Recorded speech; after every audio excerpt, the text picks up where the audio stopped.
Good morning students. आज हम पढ़ेंगे chapter 10 light reflection and refraction. अब लाइट का रिफ्लेक्शन क्या होता है, रिफ्रैक्शन क्या होता है, ये दो चीज़ें अलग अलग है। रिफ्लेक्शन यानी किसी भी लेयर से टकराकर लाइट का वापस जाना, और रिफ्रैक्शन होता है कि एक मीडियम से दूसरे मीडियम में जब लाइट जाता है तो वो अपने वे से किस टाइप से अलग हो जाता है, थोड़ा सा रिफ्लेक्ट हो जाता है, थोड़ा सा मुड़ जाता है, उसे हम रिफ्रैक्शन कहते हैं। तो हम सबसे पहले देखते हैं कि लाइट क्या होता है। यदि हम किसी डार्क रूम में हैं और डार्क रूम में हम रहते हैं तो उस समय हमें कोई भी चीज़ नज़र आती है क्या? नहीं आती है। क्यों नहीं आती? क्योंकि वहाँ पर बहुत ज़्यादा डार्कनेस होती है, अंधेरा होता है। और सेम ऐसा हम दिन के समय में ऐसे कभी भी ऐसा नहीं होता है। क्यों नहीं होता है? क्योंकि उस समय हमारे लिए सनलाइट होता है। तो जो सनलाइट होता है वो या रात के समय हम जब लाइट वगैरह ऑन कर देते हैं तो उस समय हम किसी भी चीज़ को देखने में हमें इजी होता है। तो ये क्यों होता है? क्योंकि जो लाइट होता है वो हमें चीज़ों को देखने के लायक बना देता है। हमारी आँखों से जब लाइट टकराता है, जब लाइट हमारी आँखों पर आता है तो हम उसकी वजह और जाकर उन वस्तुओं से टकराता है, उन ऑब्जेक्ट से टकराता है जो जिसे हम देखते हैं, तो वे विजिबल हो जाती है। अब हम ये इधर देखेंगे कि रिफ्लेक्शन ऑफ लाइट क्या होता है। A highly polished surface such as mirror reflect most of light falling on it। जब एक पॉलिश्ड सरफेस यानी मान लो कि ये कोई सरफेस है जिसका एक हिस्सा पूरी तरीके से पॉलिश्ड है और यहाँ पर से कोई सनलाइट है या कोई भी लाइट है वो यहाँ पर आ रहा है, तो ये जो इसका पॉलिश्ड सरफेस है ये लाइट यहाँ पर आएगा और यहाँ पर आकर वो यहाँ से टकराकर फिर से रिफ्लेक्ट हो जाएगा। तो इसे हम बोलेंगे लाइट का रिफ्लेक्ट होना, यानी रिफ्लेक्शन ऑफ लाइट। अब हम देखते हैं कि रिफ्लेक्शन ऑफ लाइट के क्या लॉज होते हैं। ये दो लॉज हम पहले से भी पढ़ चुके हैं। The angle of incident is equal to the angle of reflection. अब जो इंसिडेंट रे होता है और जो रिफ्लेक्टेड रे होता है, उन दोनों का जो एंगल बनता है वो दोनों सिमिलर होता है। मान लो कि ये एक कोई प्लेन है जो इधर से शाइनी सरफेस है और इधर से वो फुल्ली पॉलिश्ड है। अब यहाँ से कोई लाइट का रेज इंसिडेंट हो रहा है, लाइट का रे आ रहा है और एक सेंटर पे जाकर, एक पॉइंट पर जाकर यहाँ पर वो टकरा रहा है। तो हमारा ये वाला जो रे होता है उसको हम बोलेंगे इंसिडेंट रे। और यहाँ पर से वो जब यहाँ पर जा रहा है, यहाँ पर फॉल हो रहा है और यहाँ से वो जब टकरा कर रिटर्न जा रहा है तो इसे हम बोलेंगे रिफ्लेक्टेड रे।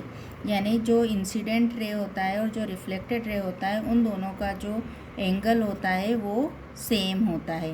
अब सेकेंड हमारा लॉ क्या होता है? The incident ray the normal to the mirror at the point of incident and the reflected ray all in the same plane. ये उसका नॉर्मल यानी ये उसका सेंटर पॉइंट है, ये इंसिडेंट रे है, ये रिफ्लेक्टेड रे है, ये तीनों का एक पॉइंट सिमिलर होगा। ये तीनों एक ही पॉइंट पर आकर मिलेंगे। ये हमारे रिफ्लेक्शन ऑफ लाइट का रूल कहता है। This law of reflection are applicable to the type of reflecting surface including spherical mirrors या स्फेरिकल सरफेस। ये जो रूल है ये हमारा सिर्फ प्लेन पर ही डिपेंड नहीं करता है। ये हमारा जो स्फेरिकल मिरर्स होते हैं,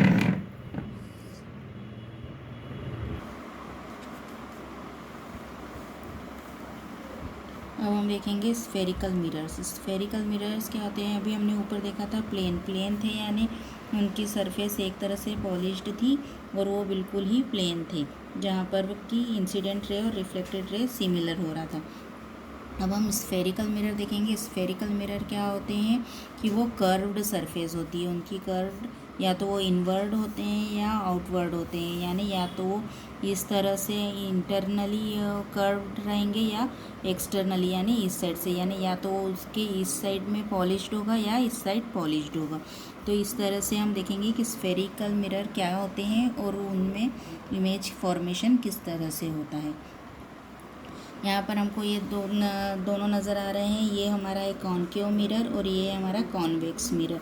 कॉनकेव मिरर में क्या होता है कि ये इनवर्ड जो होता है उस तरह से कर्व्ड होता है, यानी इसके इंटरनल वाली जो सरफेस होती है वो शाइनी होती है और एक्सटर्नल वाले पर ये पॉलिश्ड होता है। और इसके जस्ट अपोजिट कॉन्वेक्स होता है। कॉन्वेक्स में इसका जो बाहर वाला एरिया होता है वो शाइनी होता है और जो इनवर्ट वाला एरिया है, जो कर्व्ड एरिया होता है, वो पॉलिश्ड होता है। अब ये दोनों मिरर पर जो इमेज का फॉर्मेशन होता है वो दोनों अलग अलग तरह से होगा, क्योंकि ये अंदर की तरफ मुड़ा हुआ है, ये बाहर की तरफ है, तो फॉर्मेशन अलग अलग होगा। उसके अलावा इन दोनों का यूज़ भी अलग अलग जगह पे किया जाता है।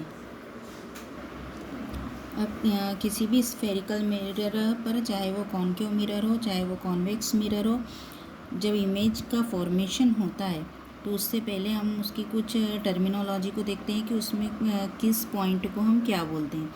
सबसे पहले जो इसका जो सेंटर पॉइंट होता है, जहाँ पर कि इंसिडेंट रे और रिफ्लेक्टेड रे का मिलना होता है, वो उसे हम सेंटर पोल कहते हैं।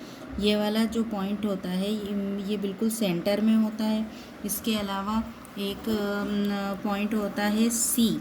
अब ये जो सी पॉइंट होता है ये हमारे स्फेरिकल मिरर के सेंटर में आएगा। स्फेरिकल मिरर यानी कि चाहे वो कॉन्वेक्स हो या कॉनकेव हो, जहाँ से ये स्टार्ट हो रहा है उसका जो सेंटर पॉइंट होगा, इसको हम सी से डिनोट करते हैं। सी के द्वारा ही हम इसको बताया जाता है। अब इसका ये जो सी और पी, इनके बीच की ये जो डिस्टेंस होती है, ये इसको हम